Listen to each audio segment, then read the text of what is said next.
Le matin, sans le vinaigre et l'eau chaude. Sur un banc, un artisan adulte a le bras solidement attaché avec une sangle. On lui promet de le purifier par une saignée pour punir sa faute. Dans la pièce voisine, la vapeur monte, l'herbe grésille déjà sur la pierre. La coutume assure que la douleur guérit. Mais dans les coffres des communautés se trouvent des livres qui enseignent à préserver la vie et à ne pas confondre vengeance et médecine. Bonjour à tous ceux qui écoutent. Écrivez-moi depuis quelle ville et quel pays vous nous regardez. Partagez dans les commentaires ce qui vous a touché et bonne écoute. Entre le marché, la synagogue, la mosquée et la banitsa, les autorités ont longtemps eu l'habitude de masquer les punitions sous le nom de thérapie, la faim comme leçon d'humilité, la brûlure sur la pierre comme marquage au fer rouge de la honte. Le document répondait autrement. Au XIe et XIIe siècle, les érudits de deux traditions, le littéraliste cordouan Ibn Hazm et le médecin et codificateur égyptien Maïmonide, suivaient la même ligne. Le mal est interdit, même s'il semble pieux. Le traitement est une question de connaissance, de mesure et de consentement de l'adulte. Ibn Hazm a rejeté tout ce qui n'avait pas de fondement clair dans la source. C'est pourquoi la douleur utile du doyen n'est pas un droit, mais un abus de pouvoir. Maïmonide associait la santé au devoir de prendre soin de soi. Le bain est acceptable avec modération. Le jeûne est annulé en cas de risque de faiblesse. La saignée n'est pratiquée que sur indication médicale et non à des fins édifiantes. Ces textes n'ont pas adouci les mœurs. Ils ont privé les autorités locales de leur spectacle favori. Les registres municipaux le confirment. Les statuts des bains publics comportaient des horaires, des températures et des listes de contre-indications. Les registres des amendes mentionnaient les sanctions infligées aux herboristes pour leur cataplasme toxique et aux barbiers pour leur initiative personnelle. Les contrats de mariage stipulaient le droit des adultes à se faire soigner sans honte publique et avec la visite d'un médecin. Le mythe selon lequel la foi équivaut à l'interdiction s'effondre à côté du papier. Les bains ne sont fermés qu'en cas de danger épidémique et pour une courte durée, afin de briser la chaîne de contamination. Les marchés limitent les charlatans non pas par haine de la chaleur et des herbes, mais par calcul des brûlures, des fièvres et des pertes de temps de travail. Les statistiques brutes du Bimaristan le confirment. Après les vapeurs instructives, les inflammations et les dépenses de la communauté augmentent. Mais après les procédures statutaires, les adultes reprennent leur travail dès le lendemain. Le premier tournant vient du portefeuille du bienfaiteur qui paie le bois et les lits. Il cesse de financer les bains où la guérison a été remplacée par l'humiliation et les anciens reculent, non par pitié, mais par crainte de se retrouver sans chauffage. Le deuxième vient de la boutique de l'herboriste. Le Muqtasib interdit la vente de remèdes édifiants sans ordonnance et signature du médecin. La troisième vient de la salle des greffiers. Une clause est ajoutée au contrat de mariage concernant les soins en cas de maladie, sans mise en scène, avec des frais convenus à l'avance.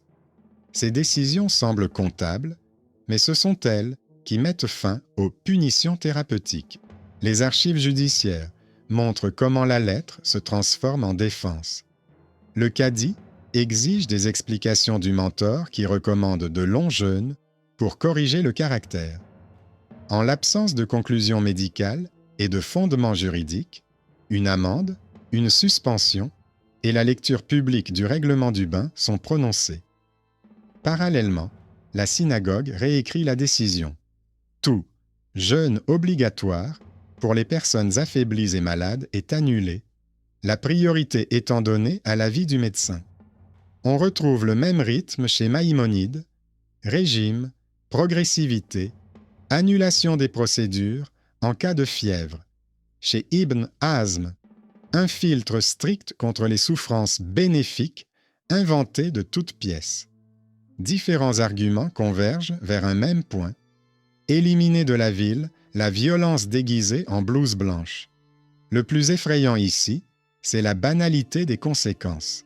Après la leçon, un adulte perd des semaines de travail, un tailleur soigne ses brûlures, un manutentionnaire s'affaiblit de faim, la communauté paie trop cher l'huile, les bandages et les compresses froides. Le papier, que personne n'aime, rend les choses simples. Le traitement, c'est le médecin, la mesure et le consentement, et non la honte. D'où la nouvelle logique des dispositions. À l'entrée du bain, on affiche la liste des contre-indications et les noms des responsables. Le gardien des parchemins a une circulaire sur la priorité de la santé sur l'édification. Le muhtasib dispose d'une liste des herbes autorisées et d'un calendrier des visites.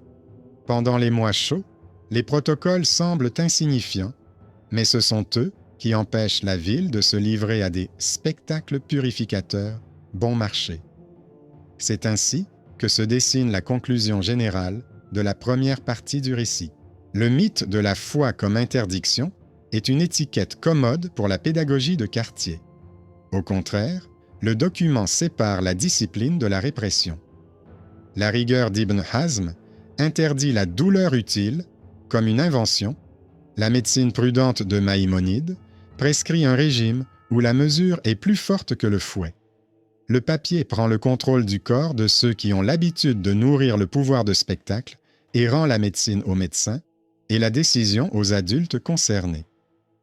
Une autre voie s'ouvre, par laquelle la coutume tentait de contourner le papier, les corrections domestiques sous couvert de soins.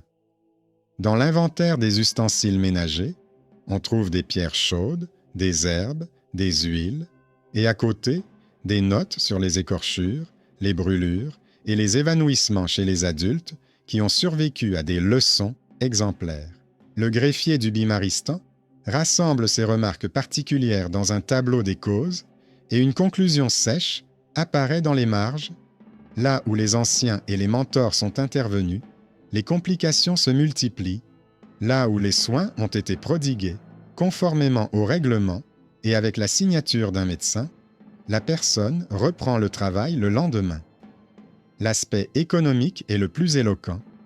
Les guildes comptent les semaines perdues, évaluent le coût de l'huile et des pansements, et lors de l'Assemblée générale, où sont fixés les tarifs courants, elles sont obligées de remplacer les discours sur la honte par un simple calcul.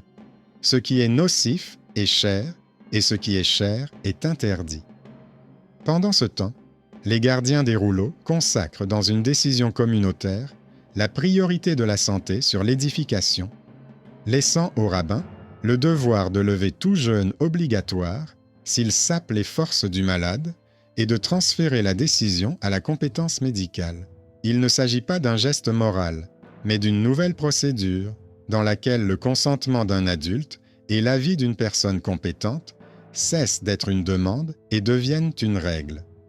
Le quartier voisin continue de résister. Dans les notes personnelles d'un artisan aisé, il est indiqué qu'on lui a prescrit un long bain après une faute, mais qu'il a perdu connaissance le lendemain et n'a pas pu travailler pendant une semaine. Sa famille présente au tribunal le contrat de mariage, stipulant la priorité des soins et le droit à un médecin en cas de maladie, et la guilde présente ses propres statuts prévoyant une amende pour avoir infligé une punition pour des soins médicaux. Le cadi examine les décisions interdisant les dommages mutuels et décide de démettre le mentor de toute fonction de conseil, ajoutant à l'amende la lecture publique obligatoire des statuts des bains et de la liste des contre-indications. Quelques semaines plus tard, une affaire similaire est portée devant le tribunal communautaire. Une femme adulte s'est vue prescrire le jeûne comme purification et le greffier, se référant au code, annule le jeûne édifiant, invoquant l'obligation de préserver la santé et inscrit les frais de rétablissement sur le compte de la cour, où l'habitude s'est avérée plus forte que les mesures. Ici, la lettre de deux traditions a fonctionné comme un double verrou. Le contrat domestique a couvert l'économie de la famille et les registres municipaux ont décrit les actions de telle manière que le maire n'avait aucune marge de manœuvre. La fine couche de ce système est constituée par les muhtasib des marchés, qui vérifient non seulement les balances, mais aussi les ordonnances. Ils ajoutent dans les registres une colonne distincte pour les vendeurs de mélanges édifiants, exigeant qu'ils nomment un médecin et présentent une ordonnance. Plusieurs échoppes sont fermées jusqu'à la présentation des papiers, et cette décision discrète va au-delà des herbes. Elle met fin à l'ancienne théâtralité, où toute aggravation de la douleur était présentée comme le chemin vers la guérison. Le contrôle ne semble pas noble, il ressemble à un barrage fragile fait de planches, mais il retient le flux. Lorsque la chaleur comprime les nuits et que l'eau est aigre, une liste de contre-indications est affichée à l'entrée du bain, suivie des noms des responsables qui se verront retirer le droit de décider s'ils confondent à nouveau la punition avec la procédure. Dans un cahier parallèle, il est noté que pendant les mois chauds, les réchauffements brusques avant le coucher sont interdits et que la saignée n'est autorisée que sur indication et sous surveillance, et cette règle s'inscrit dans l'emploi du temps des bains et des médecins aussi naturellement que l'eau s'écoule dans le sable. Dans les grandes maisons, où l'on dispose de fonds pour des dons caritatifs, les mécènes deviennent des alliés inattendus de cette mesure. L'un d'eux oblige le greffier à inscrire dans l'acte de donation que le fonds ne paie les lits et les médecins que lorsque les procédures sont conformes au statut et que toute intervention édifiante met fin au financement. Un autre exige de tenir un registre du consentement des adultes aux procédures en indiquant les contre-indications. Et même si personne ne veut lire ces feuilles, ce sont elles qui dissuadent le quartier d'organiser des spectacles. Les livres sont ici plus forts que les habitudes de la place, non pas parce qu'ils sont plus effrayants, mais parce qu'ils sont liés au combustible, à la rémunération du travail, à la réputation des bains et à la licence du magasin. Lorsque les statuts sont liés au portefeuille, l'habitude des pierres purifiantes cesse d'être pratique. Un autre type d'affaires apparaît à l'horizon, les litiges intercommunautaires, où les gens se rendent non seulement chez le cadi ou le rabbin, mais aussi au tribunal voisin pour demander la confirmation d'une mesure déjà prononcée. Un commerçant adulte, qui a perdu une semaine après un bain de repentance, présente dans un endroit un certificat médical, dans un autre un contrat de mariage avec une clause d'exclusion et d'interdiction du public, et dans un troisième, un document de la guilde sur l'inadmissibilité des punitions sous couvert de thérapie. Les juges, agissant à partir de codes différents, s'accordent sur un point. Le préjudice sous le masque du traitement reste un préjudice. En fin de compte, le quartier ne se contente pas de payer une amende, il est privé du droit d'influencer l'horaire des bains et la nomination des baigneurs pour la saison, le contrôle étant confié à une fondation caritative et à une collègue médecin. Il s'agit d'une perte politique déguisée en perte sanitaire. Pendant ce temps, les rumeurs continuent d'alimenter le goût du sensationnel. Au crépuscule, les porteurs d'eau racontent des guérisons miraculeuses et de bouche à oreille, l'histoire s'enrichit de guérisseurs imaginaires et d'herbes inhabituelles. En réponse à cette fantaisie, les greffiers inventent une chose simple.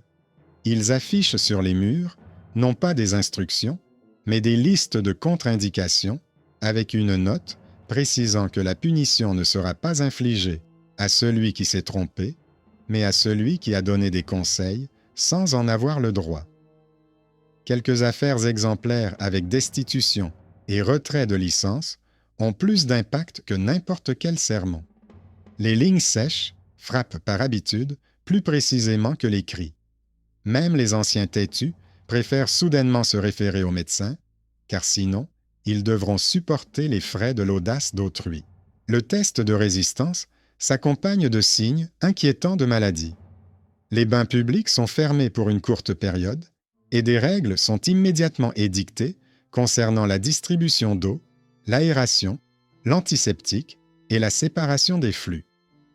Sur les marchés, le contrôle du vinaigre et des tissus pour les bandages est renforcé, les rassemblements sont interdits et les heures d'ouverture sont modifiées. De l'extérieur, cela ressemble à une interdiction éternelle, mais les registres donnent une image différente. fermé pour briser la chaîne, ouvert avec un nouveau régime où il n'y a pas de place pour la punition expiatoire. Les gens acceptent non par piété, mais par souvenir des prix de l'huile, des bandages et des funérailles. Et ce souvenir est lié à des noms qui font désormais partie du langage urbain. Un littéraliste sévère a appris à distinguer le droit de la fantaisie du pouvoir. Un médecin de la cour a appris à associer le caractère et le régime alimentaire, le bain et le sommeil, la colère et la faiblesse, de manière à ce que la mesure devienne plus forte que le fouet. Au total, ils ont donné à la ville une habitude qui ressemble à de l'ennui. Signature, consentement, contre-indication, horaire, licence, rapport. Mais c'est précisément cet ennui qui sauve les adultes des leçons visuelles sous la vapeur et rend le traitement à ceux qui savent soigner. Plus loin, l'habitude de la ville à la signature, au régime et à la responsabilité commence à se répandre sur les routes avec le sel, la laine et les livres. Les caravanes transportent non seulement des sacs, mais aussi des copies des statuts. Les bains d'un port reprennent les registres de consentement d'un autre. Les bimariastans des villes voisines exigent que l'on tienne un registre des contre-indications et des noms des conseillers. Là où l'on répondait auparavant, c'est la coutume, on répond désormais par une lettre tamponnée. Les cours particulièrement obstinés tentent de conserver leur remède maison, mais se heurtent à une nouvelle réalité. Les assurances des guildes refusent de prendre en charge les blessures si la procédure n'a pas été prescrite par un médecin. Cela semble être une bureaucratie mesquine, jusqu'à ce que l'on doive payer de sa poche pour soigner quelqu'un d'autre. Après quelques cas de ce type, les mentors des quartiers changent de ton. Au lieu de leçons, ils commencent à chercher un médecin, au lieu d'une famine exemplaire, un régime alimentaire régulier, au lieu d'une pierre chaude, une compresse et du repos. À partir des notes, où les chiffres sont remplacés par des mots et où le cachet est apposé avec soin, une autre couche apparaît, une doctrine silencieuse qui n'est pas criée sur les places publiques.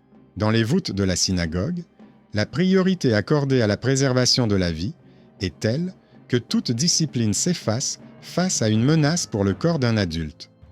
Dans les assemblées décisionnelles de la mosquée, l'interdiction de se nuire mutuellement est interprétée littéralement. On ne peut causer de souffrance à des fins édifiantes s'il n'y a pas de bénéfice avéré. Les scribes ne discutent pas de philosophie. Ils inscrivent ces principes dans des formulaires. Une case pour l'annulation du jeûne en cas de faiblesse, une ligne sur l'obligation de boire par temps chaud, une colonne sur l'interdiction des coups, cataplasmes et surchauffe sans l'avis d'un spécialiste. Le sort de la douleur pédagogique habituelle se décide non pas dans les sermons, mais dans les marges des formulaires. Cette réforme quotidienne est mise à l'épreuve par la réputation. Dans un quartier, un apprenti adulte qui a commis une faute devant l'atelier se voit proposer de se purifier par un long bain afin de renforcer son caractère. Le lendemain, il perturbe le travail de toute une équipe. Fièvre, brûlure, vertige.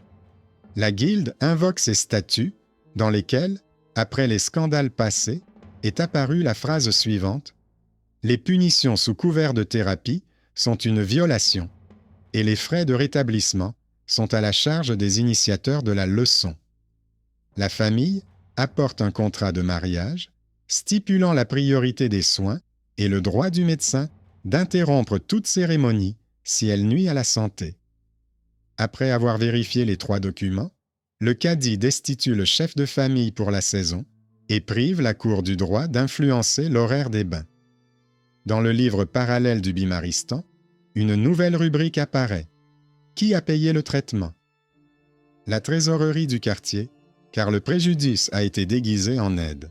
C'est sec, cela ne donne pas l'impression d'une fête de la justice, mais c'est ainsi, à travers le budget, que le mythe de la chariote thérapeutique s'estompe.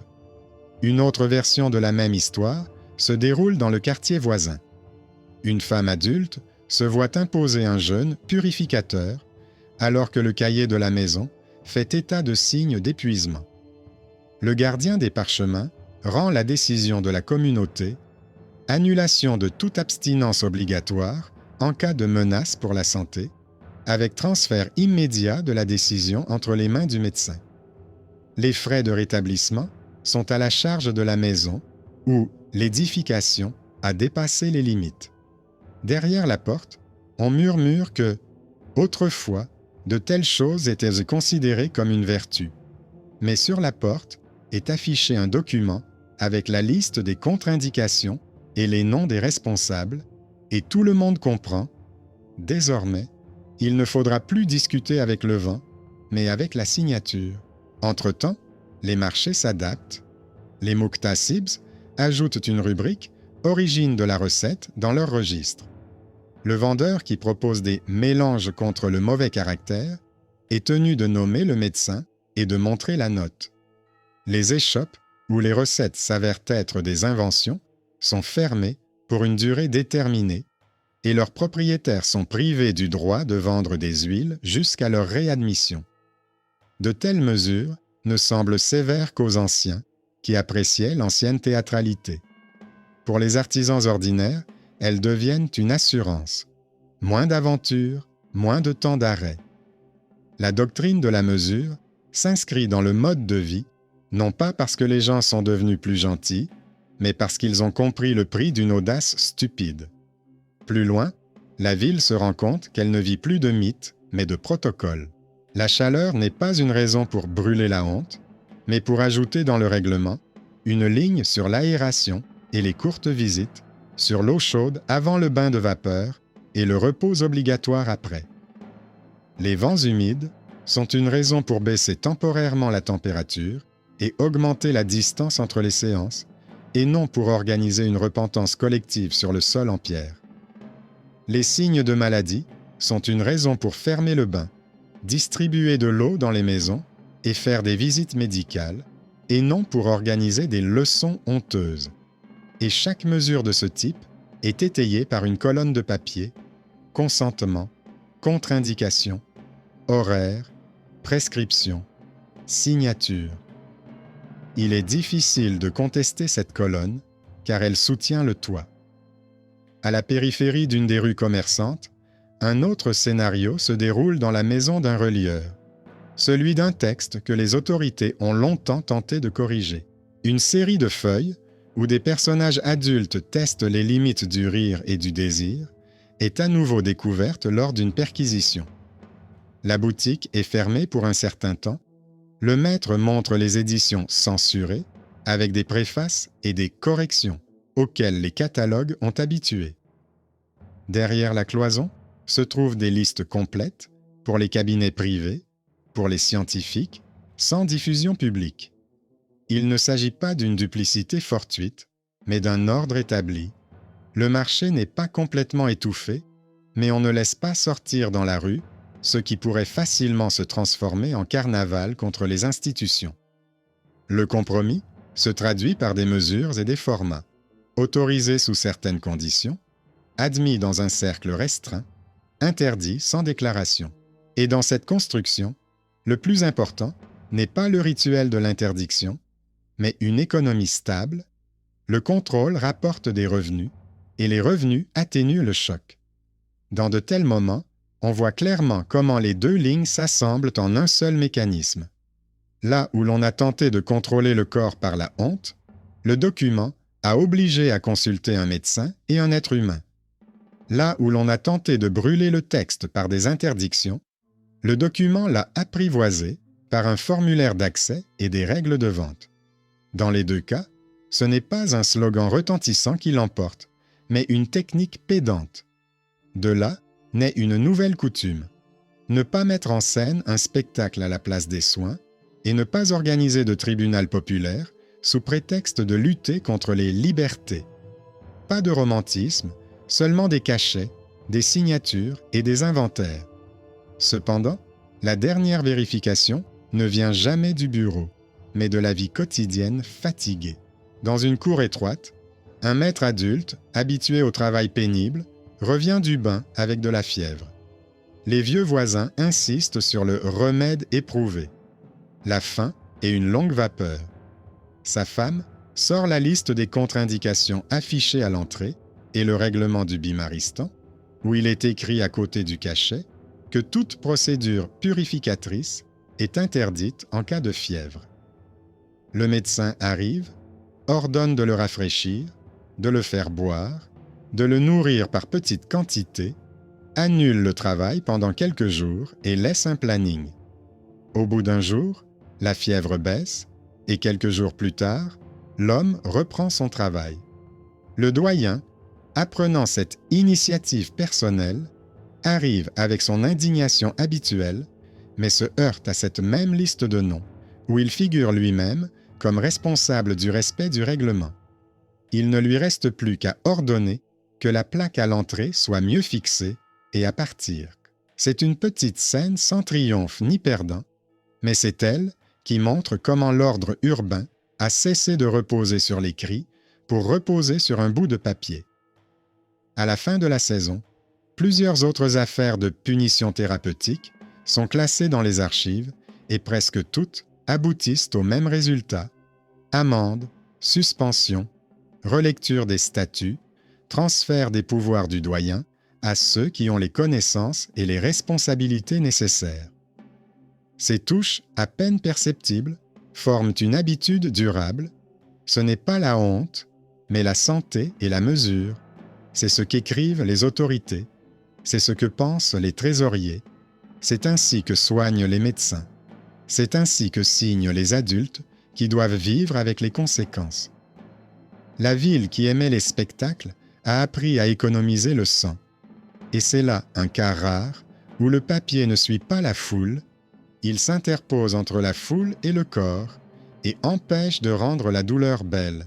Plus loin, se déshabituer de la douleur pédagogique devient une routine, comme laver les sols et nettoyer les tuyaux. Dans l'entrepôt de combustible des bains, apparaissent des scellés avec les cachets du fond, et chaque scellé retiré n'engage pas la responsabilité du quartier en général, mais celle d'un adulte précis dont le nom figure dans le registre. C'est une chose ridiculement simple, mais c'est précisément elle qui met fin aux leçons du soir que l'on aimait donner sans témoin. Le Bimariastan tient un nouveau journal. Il contient non seulement le diagnostic et les soins, mais aussi la source de la prescription. Quelques lignes suffisent pour voir lequel des anciens tente encore de masquer la répression sous le nom de guérison. Après 3 inscriptions concernant des brûlures répétées dans la même cour, le trésorier du quartier reçoit pour la première fois une facture non pas pour des actes de charité, mais pour des dommages causés. Ce coût financier froid a plus d'effet sur l'éthique que n'importe quel discours. Le quartier, qui était fier de sa réputation sévère, commence soudain à économiser sur la fierté d'autrui. Avec le temps, l'habitude de signer et de comptabiliser commence à relier les villes, comme si leurs tuyaux s'étendaient sous les routes. Du port au port, on transporte non seulement du sel et de la laine, mais aussi des statuts modèles pour les bains, des copies des contrats de mariage, des modèles de consentement aux procédures. Les marchands notent dans leur carnet de voyage non seulement les prix et les péages, mais aussi les noms des médecins dignes de confiance. Sur les marchés, les mourtassibs ouvrent des pages séparées des registres pour les vendeurs de mélanges édifiants, et dans chaque entrée, la farce éphémère se termine de la même manière: présenter un médecin ou fermer boutique. Dans les archives des synagogues, les gardiens des rouleaux joignent au décret de courts formulaires d'annulation du jeûne en cas de faiblesse, afin que les rabbins ne se contentent pas de discourir, mais délivrent des documents concrets à présenter aux doyens lorsqu'ils commencent à parler de pureté.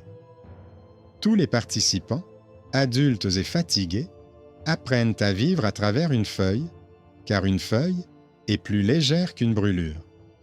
Sur cette base, on voit plus clairement comment les lignes de 2 autorités de rives différentes se rejoignent. Le littéraliste rigide de la tradition cordoine supprime tout ce qui n'a pas de fondement précis. Sa méthode convient au tribunal, comme un couteau pour les fantasmes superflus. Le médecin et codificateur à la cour sur les rives du Nil transforme le soin en régime. Ses tableaux sur l'interdiction de se réchauffer brusquement en cas de fièvre, sur la progressivité du régime alimentaire, sur le changement des charges en cas de chaleur, clouent le couvercle du coffre où reposaient les brûlures de la honte. Lorsque ces deux logiques arrivent au bureau, elles cessent d'être une philosophie et deviennent des formulaires.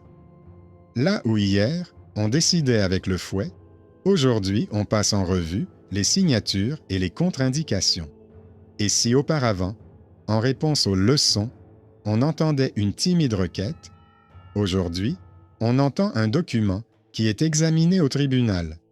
Il contient les noms concrets des responsables et il n'y a pas de retraite possible. La ville, cependant, ne se rend pas tout de suite. Une cour obstinée tente de récupérer les corrections domestiques comme propriété familiale. L'inventaire domestique mentionne une pierre pour se réchauffer et des herbes pour se purifier. Un homme adulte souffrant de brûlures et de faiblesses est admis au bimaristan et le chef de famille apporte une feuille signée par le chef de famille comme si le consentement à la douleur justifiait le préjudice. Le tribunal compare les trois documents: la décision communautaire sur la priorité de la santé, le règlement du bain avec la liste des contre-indications et la liste des procédures autorisées dans laquelle la pierre de repentance n'a jamais figuré. La décision s'avère d'une simplicité déconcertante. Le consentement au préjudice ne rend pas celui-ci thérapeutique.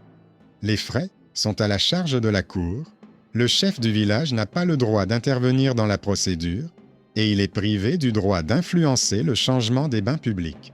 Au marché, le muhtasib inscrit cette adresse dans une ligne séparée. La vente d'huile et d'herbes est suspendue jusqu'à la formation chez le médecin et la réadmission. Après cette triple boucle, la tradition familiale perd de son charme et devient simplement une infraction. En été, lorsque l'eau s'épaissit et que la poussière s'accumule sur les fenêtres, les contrôles deviennent plus fréquents. À l'entrée du bain, 2 petites planches sont accrochées, la liste des contre-indications et la liste des noms des responsables qui seront passibles d'amende et de suspension. Le greffier les change soigneusement lorsque les gens partent et que de nouveaux arrivent. Au bimaristan, pour chaque dizaine de consultations, on note le résultat. Dans le cadre d'une procédure réglementaire, l'adulte retourne au travail le lendemain. Dans le cadre d'avertissement, on lui prescrit des bandages, des compresses, des lits supplémentaires. Les statistiques, écrites en mots, se transforment en un langage que même les doyens les plus sévères comprennent. La douleur exemplaire coûte plus cher. Lors des réunions de la guilde, on ne parle plus des mœurs, on calcule les paiements et les clauses d'assurance. Et pour ces raisons prosaïques, les ateliers eux-mêmes exigent une mise à jour des statuts des bains. Parallèlement, les dossiers relatifs aux litiges intercommunautaires sont classés dans les archives où les gens ne se rendent pas à un seul tribunal, mais à 2. Le cadi confirme l'interdiction de nuire sous le couvert de la thérapie en raison des normes communes, le tribunal communautaire en raison des règles internes et de l'obligation de préserver la santé, inscrite dans le Code. Dans une affaire, une femme adulte, réduite à l'évanouissement par un jeûne purificateur, présente un contrat de mariage dans lequel la ligne appropriée stipule le droit à un médecin et à des soins sans public. Dans une autre affaire, un artisan adulte présente les statuts de la guilde avec une clause interdisant les punitions sous couvert de procédure. Les 2 tribunaux aboutissent à la même conclusion. Le préjudice reste un préjudice, indépendamment des paroles pieuses, et les frais sont répercutés sur ceux qui l'ont causé. Cette double protection ne laisse aucune échappatoire au quartier. Même si l'on parvient à contourner une loi, une autre se dressera sur notre chemin. Comme toujours, les rumeurs tentent de se défendre par des contes. Au crépuscule, près des distributeurs d'eau, on raconte des guérisons miraculeuses où la chaleur aurait effacé le mauvais caractère. Le lendemain, à l'entrée du bain, Ce n'est pas une affiche avec des objections qui apparaît, mais une liste de contre-indications avec un rappel en gras de la punition pour les conseillers. Plusieurs affaires avec privation du droit de donner des recommandations, fermeture de boutiques, destitution de doyens qui confondaient pouvoir et départ, changent le ton des conversations. Les gens cessent de discuter de choses importantes et commencent à apporter des papiers. Ces petites scènes constituent un véritable bouleversement. Le crime du spectacle devient de la comptabilité et la comptabilité cesse de tolérer le spectacle. Une saison inquiétante arrive et la ville ferme à nouveau les bains publics, mais cette fois-ci, le calendrier d'aération et de distribution d'eau dans les maisons, élaboré par les médecins et approuvé par la chancellerie, est déjà affiché à l'avance sur les portes. Les marchés limitent les foules, renforcent le contrôle du vinaigre et des tissus pour les bandages, modifient les heures d'ouverture. De l'extérieur, tout cela peut facilement être pris pour une interdiction éternelle, mais dans les registres, tout ressemble à un travail de protocole. Fermer pour briser la chaîne, ouvrir avec un nouveau régime où il n'y a pas de place pour la chaleur repentante. Et lorsque la plainte « La foi contre les bains » retentit à nouveau sur la place, le greffier sort 2 dossiers, les arrêtés municipaux et les décisions communautaires. Ils ne se contredisent pas, ils coïncident, santé, mesure, consentement. Le mythe ne s'effondre pas à cause de belles paroles, mais parce que 2 institutions différentes délivrent le même document. À l'autre bout de la ville, parmi les copeaux de reliure et l'odeur de colle, vit une ligne parallèle, le destin du livre, que l'on a appris à corriger à l'aide de catalogues et de formats d'admission. Dans l'atelier du relieur, on retrouve à nouveau un jeu complet de feuilles où les héros adultes testent les limites du rire, des transactions et du calcul corporel. L'atelier est fermé pour une durée déterminée. Le maître montre les éditions corrigées avec de longues préfaces et autorisées à la vente. Derrière la cloison se trouvent les livres pour les scientifiques avec un accès privé et sans lecture publique à voix haute. Ce n'est pas de l'hypocrisie, mais un compromis à prix. Le marché vit, la censure vit, la ville perçoit des impôts et le carnaval sur la place ne se transforme pas en émeute. L'effet principal est ici le même que dans les bains publics. La mise en scène disparaît, le régime reste. Et tout comme dans le cas des punitions thérapeutiques, ce n'est pas la maxime qui sauve, mais le dosage de l'accès.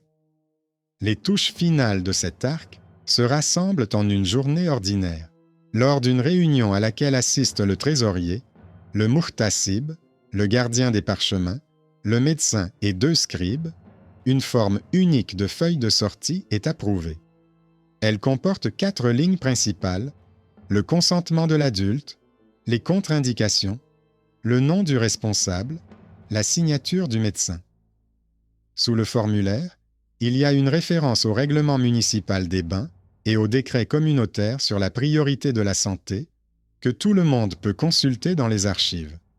En cas de litige, il existe des directives codifiées sur la mesure et l'interdiction des dommages mutuels que le tribunal prend en compte depuis longtemps. Pour le contrôle, il existe des clauses d'assurance des guildes et des fonds. Pas de pathos, juste un formulaire qui, une fois arrivé dans les foyers et sur le marché, élimine à chaque fois la tentation de soigner par la honte. Le résultat ne ressemble pas à une victoire soudaine, mais plutôt à une habitude durable de prendre des décisions dont dépend la file d'attente à l'hôpital. Là où autrefois, la colère rapide transformait le corps d'un adulte en leçon, il faut désormais un papier. Là où le chef de quartier pouvait apprendre au quartier à ne pas épargner la faiblesse, c'est désormais le médecin qui est responsable de la faiblesse, et la malveillance est punie par une amende. Là où la ville aimait les spectacles, le papier s'est tranquillement interposé entre la place et l'homme. Le mythe de la foi comme interdiction s'est brisé contre l'économie des soins et contre 2 traditions différentes qui disaient la même chose.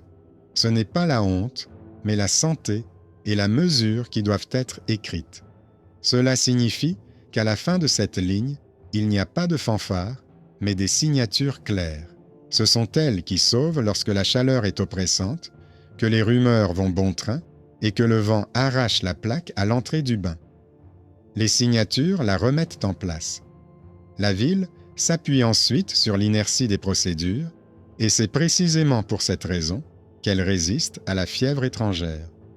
Dans les archives apparaissent des cahiers où 3 types de feuilles sont regroupés sous une même couverture.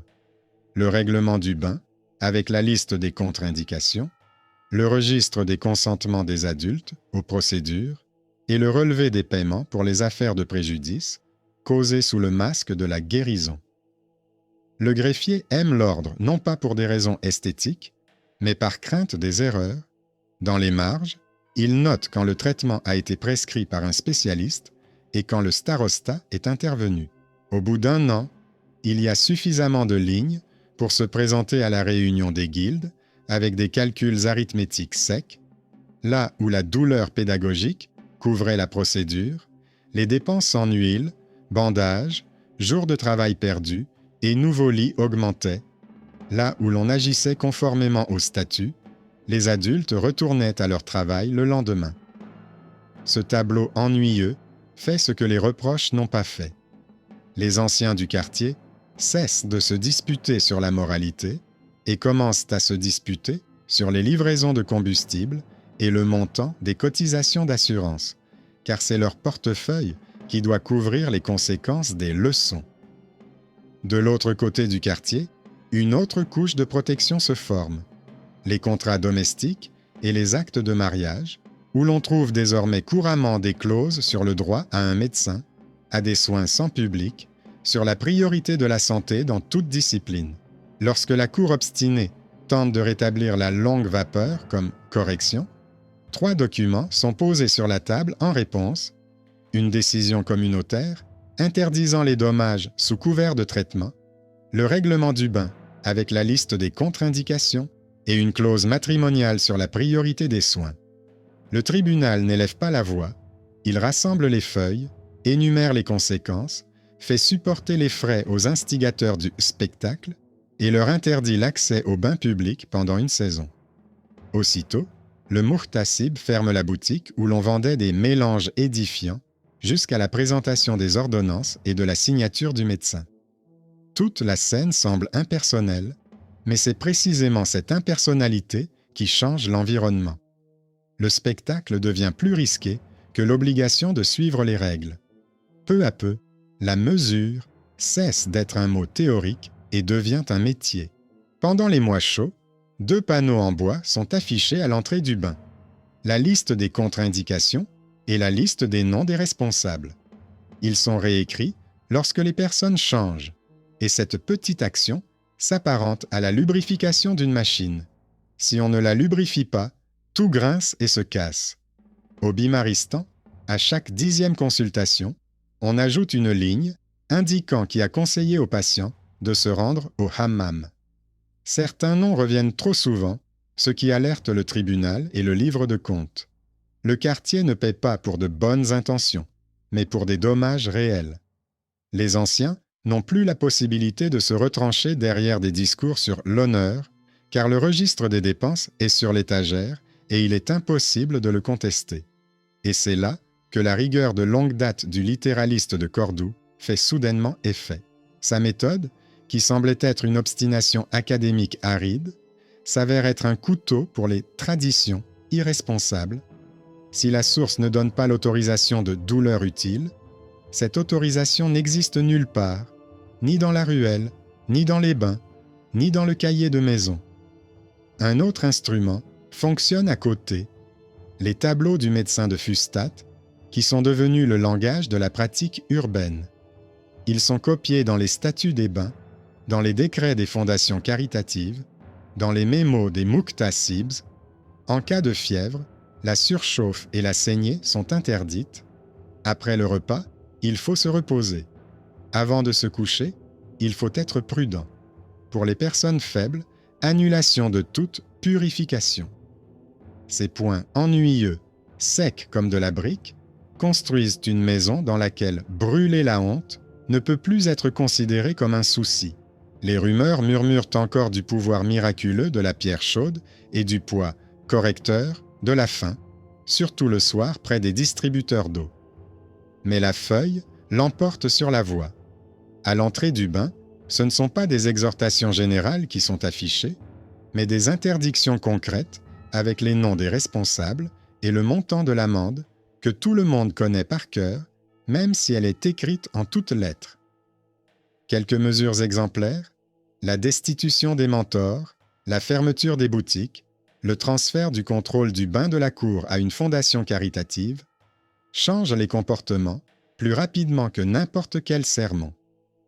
Même les anciens les plus obstinés commencent à se référer aux médecins pour ne pas avoir à payer eux-mêmes pour la confiance des autres. Au niveau intercommunautaire, l'ordre s'avère tout aussi pratique. Un jour, 2 affaires provenant de quartiers différents sont portées devant le tribunal. Un artisan adulte brûlé après une purification et un apprenti adulte qui s'est évanoui à cause d'un jeûne d'instruction. Dans leurs mains, ils tiennent des carnets d'hôpital, les statuts des bains, les points de mariage, les règles des guildes. Les juges, issus de traditions différentes, s'accordent sur un point: le préjudice reste un préjudice, quel que soit son nom. Les frais et les sanctions sont conformes à la liste. Ensuite, c'est le marché qui prend le relais. Les clauses d'assurance des guildes et des fonds ne couvrent plus les blessures causées par les leçons, ce qui signifie qu'aucune rhétorique ne peut justifier la pédagogie de la douleur. À ce stade, la politique fait semblant de ne pas intervenir, et elle a raison. Tout le travail a déjà été fait par des feuilles ennuyeuses. Parallèlement, à l'autre bout de la ville, vit la ligne des livres que l'on a l'habitude d'apprivoiser à travers les formats. Les relieurs ont depuis longtemps maîtrisé le double jeu. En vitrine, les éditions corrigées, avec des préfaces et 100 pages dangereuses. Dans l'arrière-boutique, les listes complètes, pour les scientifiques, sans être rendues publiques. Les catalogues, semblables à des escaliers en pierre, répètent la même formule, admissible avec des modifications et dans un cercle restreint. Ce n'est pas le triomphe de la censure, ni la victoire du rire, c'est l'art du dosage. Les autorités municipales perçoivent des impôts et gardent la face, les libraires ont du travail, les lecteurs ont un accès avec des restrictions. Et une fois de plus, ce n'est pas l'émotion qui sauve, mais la technique. Le format d'accès est plus important que les cris sur la place publique. Et pourtant, le contrôle final ne ressemble pas à un drame judiciaire. Il se déroule dans la cuisine, où flotte une odeur d'eau aigre et de croûte de pain chaud. Le maître adulte arrive du bain, pâle et brûlant.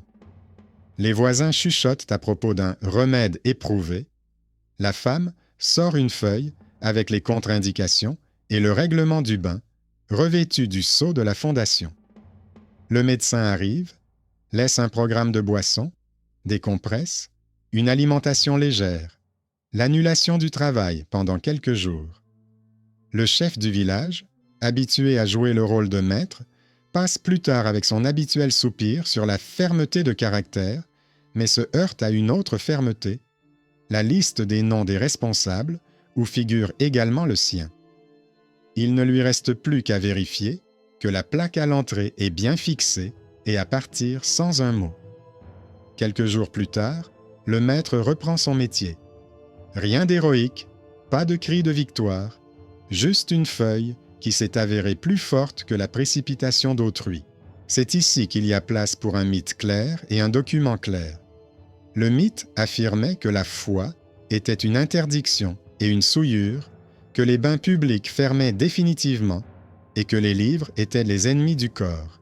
Le document a montré autre chose.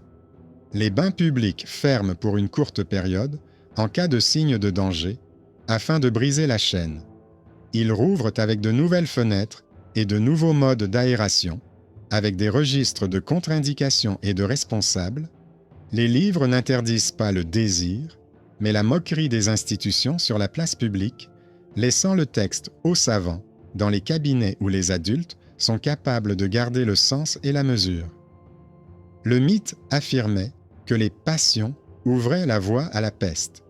Le document a décomposé les nouvelles en transactions, tromperies, estimation de statut et de réputation, où l'érotisme est un instrument de satire sociale et non un moteur de corruption. Et dans les deux histoires, celle de la politique corporelle et celle du contrôle des livres, ce n'est ni le tonnerre ni la vitrine qui remportent la victoire, mais l'habitude de la procédure. Le dernier tournant survient lorsque la ville n'a plus besoin de se prouver à elle-même pourquoi elle a besoin de mesures.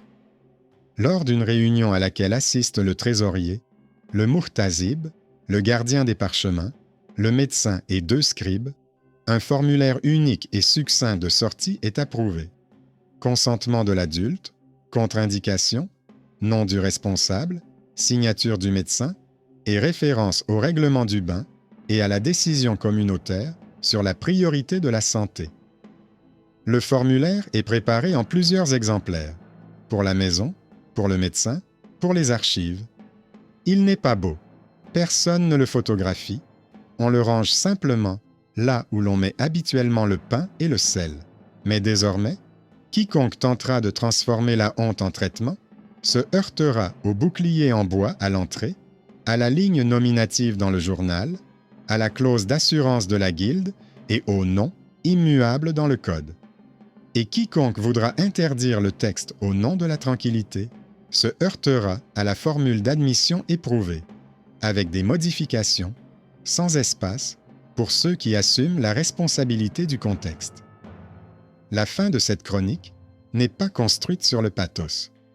Elle se compose d'un mouvement répété, à plusieurs reprises de la main, qui appose la signature, et de l'habitude des yeux, qui cherchent la ligne contre-indication.